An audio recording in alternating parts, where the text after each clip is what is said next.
یہودیت کا آغاز کب ہوا تھا؟ عرب میں کچھ لوگ ایسے بھی تھے جو تورات کو مانتے تھے۔ یہ اپنے آپ کو یہودی کہلاتے تھے اور یہ خود کو علم کا مالک اور عالم سمجھتے تھے۔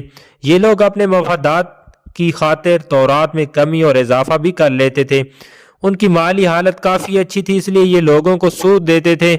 ان کا خیال یہ تھا کہ عرب کے دوسرے لوگوں کے ساتھ دھوکہ، فریب اور ظلم کرنا جائز ہے۔ ان کا یہ عقیدہ تھا کہ ہم خدا کے عزیز اور قریبی ہیں، اس لیے وہ ہمیں جنت میں لے جائے گا۔ اور ان میں کچھ سچے لوگ حضور اکرم صلی اللہ علیہ وسلم کی آمد کے منتظر بھی تھے، کیونکہ تورات میں آپ صلی اللہ علیہ وسلم کی آمد کا ذکر بھی تھا۔ عرب قوم میں کچھ لوگ ایسے بھی تھے جو خدا کی ذات اور آخرت اور کسی بھی مذہب کے سرے سے قائل ہی نہیں تھے، اور ان لوگوں کو دیریے کہا جاتا تھا۔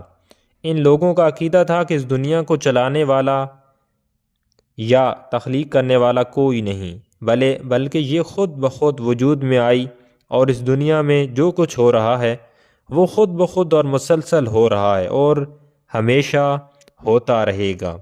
یہ لوگ دیریے تھے۔